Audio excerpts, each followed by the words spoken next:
தூய்மை பணியாளர்கள் போராட்டம் முடிந்துவிட்டது என்று ஸ்டாலின் அரசு அறிவித்திருக்கிறது. அது மட்டுமல்ல, எங்களுக்குள் ஒப்பந்தம் போட்டு விட்டோம் என்று சொல்லி ஊரை ஏமாற்றி அவர்களுக்கே தெரியாமல் இந்த சேகர் பாபு வந்தாலே அது குட்டிச்சவர் ஆகிடும். ஏன்னு கேட்டிங்கன்னா, இந்த கார்ப்பரேஷனுக்கு மந்திரி யார்? உள்ளாட்சித்துறை மந்திரி யார்? KN நேரு.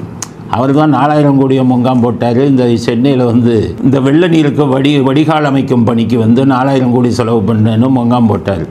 இப்போ இது தூய்மை பணியாளர்கள் சம்மந்தப்பட்ட ஒரு விஷயம்.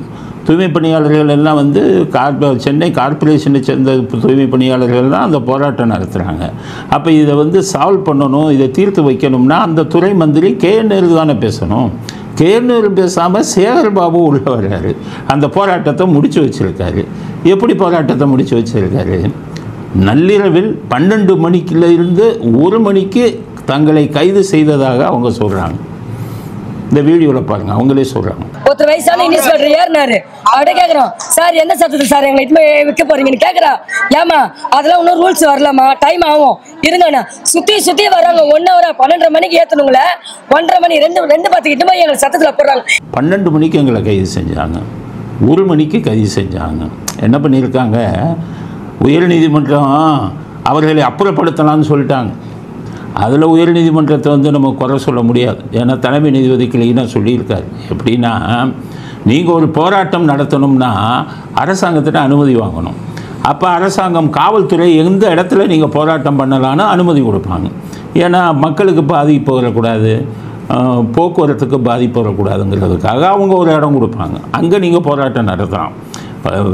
உயர்நீதிமன்ற வழக்கு என்ன கொடுத்துருக்காங்க? நாங்கள் என்ன பண்ணுவோம்? இவங்க அனுமதியே வாங்காமல் போராட்டத்தை பண்ணியிருக்காங்க. அனுமதி வாங்காமல் போராட்டம் பண்ணால் அது சட்டவிரோதமானது. அதனால தான் நாங்கள் அவர்களை அப்புறப்படுத்துங்கள்னு சொன்னோம். ஆனால் அது இப்படி போகும்னு தெரியாது. இப்போ சொல்கிறாங்க, அதை இப்படி போகும்னு தெரியாது. அரசாங்கம் இப்படி பண்ணியிருக்காங்க. அதனால் நீங்கள் போராட்டம் பண்ணுறதுக்கு தடை இல்லை, ஆனால் அனுமதி வாங்கிட்டு போராட்டம் பண்ணுங்க. அப்போ தான் நீதிமன்றம் உங்களை ஆதரிக்க முடியும்னு சொல்லியிருக்காங்க. அதனால் இவங்க அனுமதி இல்லாமல் பண்ணதுனால தான் ஹைகோர்ட் அவங்களை அப்புறப்படுத்துங்கள்னு சொன்னாங்க. அதனால் இப்போ கூட இவர்கள் நினைத்தால் உங்கள் கோரிக்கை உண்மையிலேயே நிறைவேற்றிருக்காருங்கன்னு சொல்கிறாங்க. ஆனால் ஒருத்தர் சொல்கிறாரு, பேச்சுவார்த்தையில் நாங்கள் போய் கலந்துக்கலங்கிறார். இந்த வீடியோவை பாருங்க. தமிழ்நாடு அரசு இன்னைக்கு பல்வேறு சங்கங்களை கூப்பிட்டு தமிழக முதலமைச்சர் காட்டுகிறார். அவங்க யாருமே இந்த 1ஆம் தேதி 13ஆம் தேதி போராட்டத்தில் இல்லைங்க. அவங்க யாரெல்லாம் பார்த்தீங்கன்னா பர்மனெண்ட் ஆனவங்க, இப்போ CIயா இருக்கிறவங்க, CS இருக்கிறவங்க, ரிட்டையர்ட் ஆனவங்க, லேபராக இருக்கிறவங்க, இவங்கெல்லாம் ஒரு சின்ன தொழிற்சங்கங்கள். இவங்க யாருமே இந்த தனியார் மயத்தை எதிர்க்கணும்னு எப்பவுமே எந்த காலத்திலையும் சொல்லலை. அப்போ பேச்சுவார்த்தையில் இவங்க போய் கலந்துக்கலன்னா, பேச்சுவார்த்தையில் கொண்டு போய் நிறுத்தின ஆளுங்களை எடுபடி சேகர்பாபு யாரை கொண்டு போய் நிறுத்தினாருன்னு சொல்லணும் நாட்டு மக்களுக்கு. அவன் தொழிலாளன் 13 நாள், அவன் வயிற்று பிழப்பு, அவன் வாழ்க்கை பிரச்சனை. நீங்கள் எல்லாம் கோடியாக கொள்ளையடித்து, நாட்டு பணத்தை கொள்ளையடித்து, கோயில் பணத்தை கொள்ளையடித்து, வெக்கம் இல்லாமல் பில்டிங் கட்டி வாடகைக்கு விட்டுக்கிட்டு இருக்கீங்க.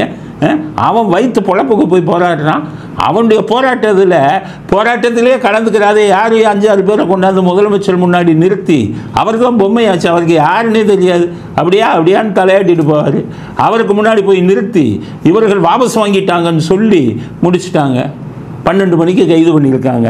இதே கருணாநிதியை 2001 ஜெயலலிதா அவர்கள் 12 மணி 1 மணிக்கு கைது பண்ணும்போது என்ன சொன்னீங்க? குதிச்சிங்களே, நள்ளிரவில் கைது செய்வதான்னு. இன்றைக்கி ஏழை தொழிலாளர்களை எப்போ கைது செஞ்சுருக்கீங்க? கருணாநிதியை நள்ளிரவில் கைது செஞ்சால் அதுக்கு காரணம் இருக்குது. காவல்துறை என்ன சொன்னாங்க? பகலில் கைது செஞ்சால் அவன் பூரா கூட்டத்தை கூட்டுவான், கட்சிக்காரனை ரவுடிகளை கூட்டிகிட்டு வருவான், அடிப்பான் பஸ்ஸை, கருணாநிதியை தூண்டி விடுவார். இதுதானே அவருடைய கதை. அதனால் ஜெயலலிதா இருக்கும்போது நள்ளிரவில் கைது செய்யுங்க, திடீர்னு முன்னறிவிப்பு இல்லாமல் பண்ணுங்கன்னு சொன்னாங்க. ஏழை இவனுக்கு ஆதரவாக யார் வரப்போகிறா? இந்த இப்போ துப்புரவு பணியாளருக்கு ஆதரவாக எவன் வரப்போகிறான்? எந்த அரசியல்வாதியும் வரமாட்டான். வந்தாலுமே இதாத்தான் கம்யூனிஸ்ட் வாயை திறக்கிறாங்களா? நள்ளிரவில் என்னை கூட்டிகிட்டு போனாங்க, கைது செஞ்சாங்கன்னு ஒரு கம்யூனிஸ்ட் கண்டனம் தெரிவித்தானா? பெண்கள்லாம் சொல்கிறாங்க, அடித்தாங்க, எங்களை இது பண்ணாங்க காவல்துறைன்னு சொன்னாங்களே. எவனாச்சும் ஒரு அரசியல்வாதி கண்டனம் தெரிவித்தானா அந்த ஏழை தொழிலாளர்களுக்காக? கருணாநிதி இது பண்ணும்போது மட்டும் குண்டாங்க, அப்படி குண்டு கட்டால் தூக்கும்போது அவர் ரவுடித்தனம் பண்ணார். வர முடியாதுன்னாரு. முரசொலி மாறன் குத்துவேன் என்னார், தூக்கினான் தலைக்கு மேலே. அன்னைக்கு என்ன குதிச்சிங்க இந்த சன் டிவியில் வச்சு, என்ன ஊரை ஏமாத்துனீங்க. அது மாதிரி இந்த ஏழை தொழிலாளர்களுக்கு சன் டிவியில் ஒரு சப்போர்ட் பண்ணி போட்டிங்களா? இவங்கெல்லாம் பார்க்குற போடுற பிச்சையில் பிழைக்கிறவன் தான் நீ சன் டிவி. அத்தனை தமிழ்நாட்டு மக்கள் பார்த்து அதை தொழிலாக்கி பிச்சை எடுப்பவன் தான் சன் டிவி.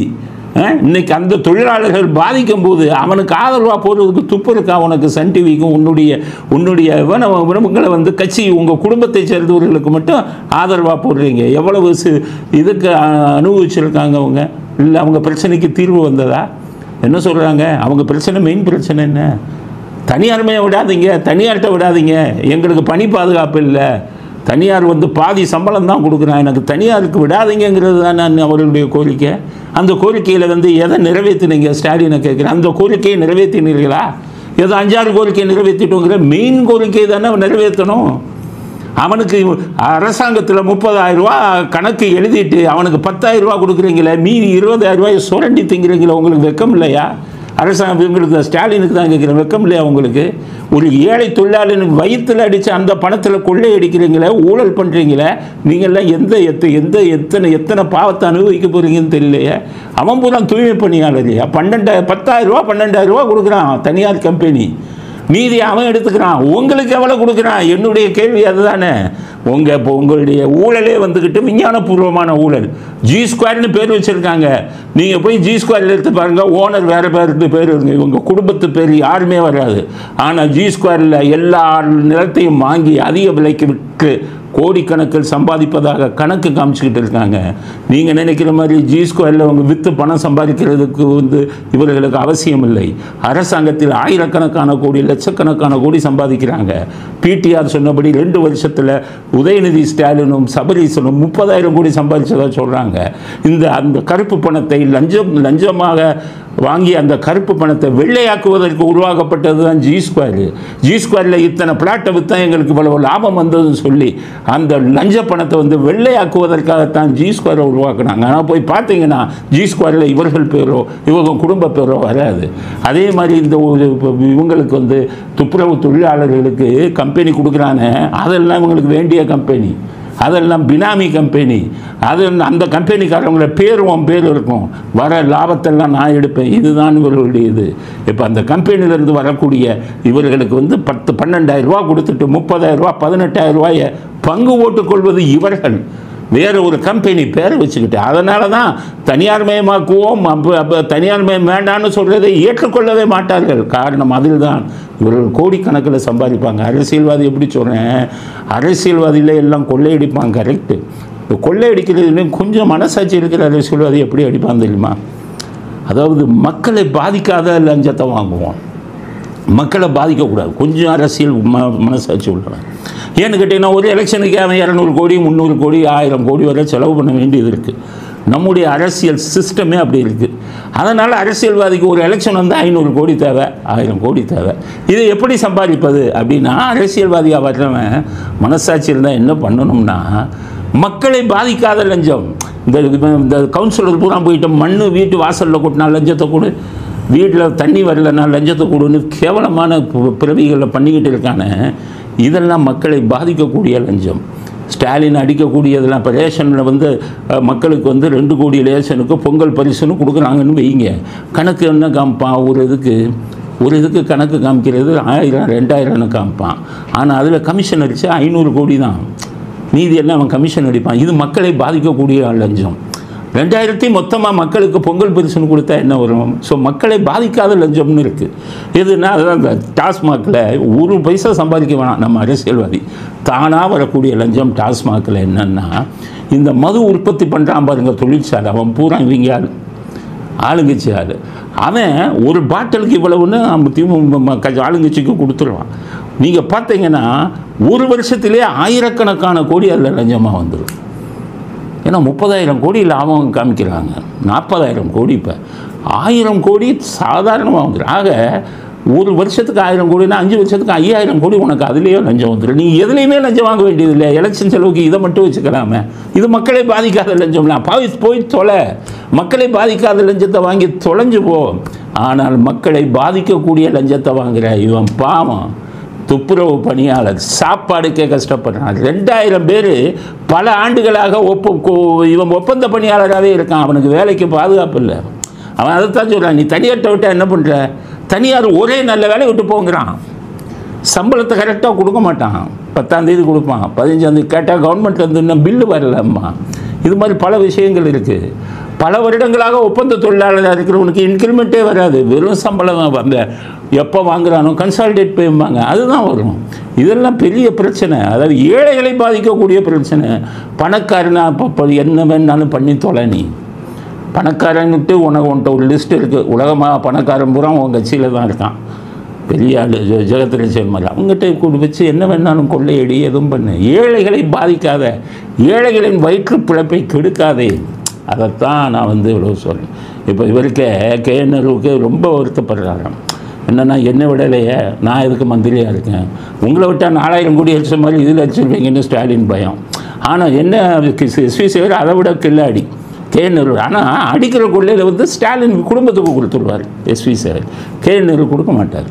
அந்த துப்புரவு பணியாளர்களின் கோரிக்கைகள் எதையும் இவர்கள் கண்டுகொள்ளவில்லை. போராட்டத்தை முடிச்சுட்டாங்க. வெக்கம் இல்லாமல் அவர்களுக்கு நன்றி தெரிவிக்கிறேன்னு சொல்லி ஒரு 10 பேர் குரூப்பை வச்சுக்கிட்டு நன்றி தெரிவிக்கிறேன்னு முடிச்சிருக்காங்க. அதனால் மிகவும் கண்டனத்துக்குரியது. இது நிரந்தரமான தீர்வு அல்ல. துப்புரவு பணியாளர்களின் கோரிக்கைகளை நிரந்தரமான தீர்வு கொடுக்காமல் ஏமாற்றி இருக்கிறது ஸ்டாலின் அரசு. கூட்டணியில் இருக்கிற அத்தனை பேரும் ஜால்ரா அடிச்சுக்கிட்டு இருக்காங்க. அவங்களுக்கும் மன்னிப்பு கிடையாது. ஏழை மக்களுக்கு நீ ஏழை தொழிலாளர்களுக்கு யார் எதிர்ப்பு? இப்போ வைரமுத்து கூட நான் தொழிலாளர்கள் பக்கம் இருக்கிறேன் அப்படின்னு அறிக்கை விட்டுருக்காரு. அப்படிப்பட்ட ஜால்ரா அடிக்கிற வைரமுத்தை பெசன் நகரில் பிளாட்டு கொடுத்தோன்னே எப்போதும் கருணாநிதியின் துதிபாடும் வைரமுத்தே வரல, நான் தொழிலாளர்கள் பக்கம் இருக்கேன்னு சொல்ல. அது மாதிரி சொல்லு. அரசியல்வாதி ஒருத்தனாச்சும் சொல்லு. வாயை திறக்க மாட்டேங்கிறையே. அவர் பணம் கொடுப்பாரு, கூட்டணியில் சீட்டு கொடுப்பாருன்னு சொல்லி தொழிலாளர்களுக்கு துரோகம் செய்கிறார்கள் கூட்டணி கட்சி தலைவர்கள், திமுகவின் கூட்டணி கட்சி தலைவர்கள். உங்களுக்கு மன்னிப்பே கிடையாது அப்படிங்கிற கருத்தை முதல் கருத்தாக பதிவு செய்ய விரும்புகிறேன்.